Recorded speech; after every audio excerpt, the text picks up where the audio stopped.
గొర్రెల స్కామ్పై ఈడీ విచారణ కొనసాగుతోంది. ఏపీ రైతులకు ఇవ్వాల్సిన 2 కోట్ల నగదును మధ్యవర్తులు ఎగవేసినట్లు గుర్తించారు అధికారులు. దీంతో గుంటూరు, పల్నాడుకు చెందిన రైతుల వాంగ్మూలాలను రికార్డు చేయనుంది ఈడీ. పశుసంవర్ధక శాఖ ఓఎస్డీగా పనిచేసిన కళ్యాణ్ ఇంట్లో సోదాలు చేసిన ఈడీ కీలకమైన ఆధారాలను సేకరించింది. గత ప్రభుత్వంలో పశుసంవర్ధక శాఖలో ఉన్న అధికారులు, బ్రోకర్లు తమను మోసం చేశారని చెబుతున్నారు ఏపీలోని పలు జిల్లాల నుంచి వచ్చిన బాధితులు. ఎన్ని యూనిట్స్ కి డబ్బులు ఇచ్చారు, ఇంకా ఎంత ఇవ్వాలి అనేది ఈడీకి సమర్పిస్తామంటున్నారు. గొర్రెల స్కామ్పై మరిన్ని వివరాలు అనిల్ అందిస్తారు. గొర్రెల స్కామ్లో ఈడీ దూకుడు పెంచింది. సో ఆంధ్రాకు సంబంధించినటువంటి గుంటూరు జిల్లా పల్నాడుకు సంబంధించినటువంటి రైతులను కూడా ఇక్కడికి ఈరోజు వారి స్టేట్మెంట్ రికార్డ్ చేయనున్నారు. సో ప్రజెంట్ మనతో పాటు ఈ గొర్రెల స్కామ్ ఏదైతే గత బీఆర్ఎస్ ప్రభుత్వం పెట్టినటువంటి గొర్రెల పథకంకి సంబంధించి సో వీరిని ఎవరు అప్రోచ్ అయ్యారు, ఎంత మేరకు డబ్బులు వీరికి ఇవ్వాల్సి ఉంది, అసలు ఇక్కడికి రావడానికి గల కారణం ఏందో వారి మాటలను తెలుసుకుందాం. సో ఎక్కడి నుండి వచ్చారు, మీ పేరు, ఎంతమంది వచ్చారు? మొత్తం మేము ఏపీ నుంచి వచ్చామండి. ఈ గొర్రెల స్కామ్ అనేది గత 2 సంవత్సరాల క్రితం ఈ గొర్రెలు యూనిట్లు వేసాం సార్. మేము ఆ పని మీద వచ్చాం. ఈడీ గారు నోటీస్ పంపిస్తే వచ్చామండి. పల్నాడు డిస్టిక్ అయితే దాని పక్కన బాపట్ల డిస్టిక్ లో ఈ యూనిట్లు జరుగుతున్నాయని మా దగ్గరకు వచ్చారు సార్. ఈడీ గారు కేశవ సాయి, రవికుమార్ సారు, వాళ్ళిద్దరూ ఈడీ గారులు అంట, గవర్నమెంట్ ఈడీ గారులు ఇక్కడ తెలంగాణ నుంచి. తర్వాత ఇక్రముద్దీన్ వాళ్ళ మొహిద్దీన్ అనే వాళ్ళు ఇక్కడ కాంట్రాక్టర్లు అంట. వాళ్ళు మాకు వీళ్ళు అక్కడ మా ఏరియాలో మాకు తెలిసిన వాళ్ళు బ్రోకర్ల ద్వారా మా కాడికి అప్రోచ్ అయ్యారు. వాళ్ళు మహేంద్రను మాధవ్ అనే వాళ్ళిద్దరు వాళ్ళు తీసుకొచ్చారు మా దగ్గరికి. వాళ్ళు తీసుకొచ్చి ఇలాగా 20 గొర్రెలు ఒక పొట్టేలు ఇస్తే యూనిట్కి వచ్చేసి 1,58,000 ఇస్తామని చెప్పడం జరిగింది. గతంలో 2017, 18లో చేయడం జరిగింది. అప్పుడు ఏం చేశారంటే డైరెక్ట్ డాక్టర్లు గారే వచ్చారు. డాక్టర్ గారు ఈ రోజు జీవాలు ఎన్ని యూనిట్లు తీసుకుంటే ఆ నీటికి ఆ రోజు చెక్ ఇచ్చేవారు. కాకపోతే ఇప్పుడు ఏంటంటే ఈ ప్రాసెస్ మారింది.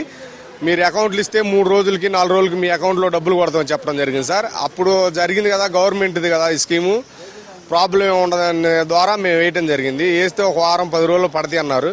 కానీ పర్లేదు, మేము 1 నెల 2 నెలలు చూశాక ఇక్కడికి వచ్చి జేడీ ఆఫీసులు ఇవన్నీ తిరగగా మీ అయితే లేవు, మీరు ఎవరికైతే ఇచ్చారో పోయి వాళ్ళని అడగమన్నారు జేడీ ఆఫీసులో. మేము అక్కడికి వెళ్ళి వాళ్ళని అడగగా మీకు వేయించిన వాళ్ళే కొట్టించుకున్నారాయా, మరి మీరు ఎవరి దగ్గర వేసారో మాకైతే తెలియదు అంటే ఇక్కడ ఈ గచ్చిబౌలిలో కొంచెం పిఎస్ గారి దగ్గర కేసు పెట్టడం జరిగింది సార్. అప్పటి నుంచి ఇప్పుడు 2 సంవత్సరాలు అవుతుంది. అప్పటి నుంచి తిరుగుతున్నాం మేము. మీరు ఎంతమంది, మీకు కూడా రావాల్సిందా? ఎంత ఇచ్చారు మీరు? మేము 6 యూనిట్లు ఇచ్చామండి. 6 యూనిట్లు ఇచ్చాము, 126 జీవాలు ఇచ్చామండి. యూనిట్కి వచ్చేసి 20 గొర్రెలు, ఒక పొట్టేలు. మాకు యూనిట్కి వచ్చేసి 1,58,000. నా గచ్చిబౌలిలో కేసు పెడితే ఏసీబీ గారు తీసుకున్న చర్య. వాళ్ళు పిలిపించి విచారణ చేసి మళ్ళీ పిలిపిస్తామన్నారు. ఇవాళ పిలిపించారండి. సంవత్సరం అయింది. మాకు నోటీసు, మీరు ఎవరైతే బాధ్యతలు ఉన్నారో ఆ రోజు కేసు పెట్టిన వాళ్ళు ఎవరైతే ఉన్నారో వాళ్ళందరూ ఇవాళ ఉదయం 10 15వ తారీఖు ఉదయం 10 ఆఫీస్ కాడికి రామని చెప్పారు. మొత్తం కూడా చూడొచ్చు, ఇదంతా కూడా గొర్రెలకు సంబంధించినటువంటి రైతులు. వీరంతా కూడా ఏపీలోని వివిధ జిల్లాలకు సంబంధించినటువంటి రైతులు వీరంతా చెల్లుతున్నారు. సో బాబు, ఎక్కడ మీరెక్కడ, మీరెన్ని యూనిట్లు ఇచ్చారు? జేడీ గారిని కలిసి అందరం ఒకటే. మొత్తం 133 యూనిట్లు ఇచ్చాం. 22 యూనిట్లు ఇచ్చా నేను. 3 అంటే మీకు 33,60,000 రావాలి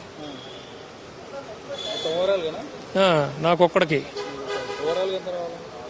2,14,00,000.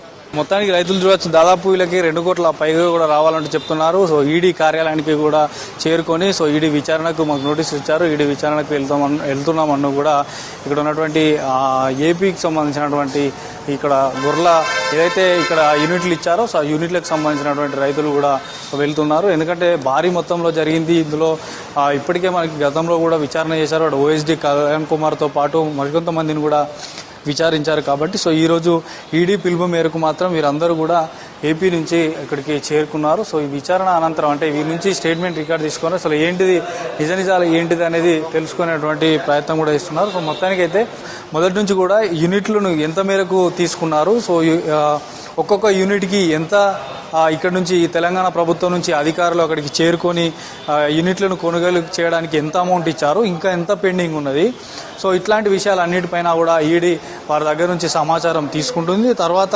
తదుపరి ఇంకెవరిని విచారించాలి, దీనిపై ఎట్లా చర్యలు తీసుకోవాలన్నటువంటి విచారణ కూడా చేయనున్నారు. మొత్తానికైతే ఈడీ కార్యాలయానికి చేరుకున్నటువంటి ఈ మొత్తం మంది గొర్రెలకు సంబంధించినటువంటి ఎవరైతే ఉన్నారో సో ఆ రైతులకు సంబంధించి కూడా చాలా వరకు నష్టపోయాము. ఒక్కొక్క యూనిట్కి మా దగ్గర కొంత అమౌంట్ తీసుకొని ఇంకో కొంత అమౌంట్ తర్వాత చెల్లిస్తామని కూడా చెప్తున్నారు. కాసేపు క్రితం అయితే ఈడీ కార్యాలయానికి చేరుకున్నారు. ప్రజలు జగన్తో Anil V6 news ED office నుండి.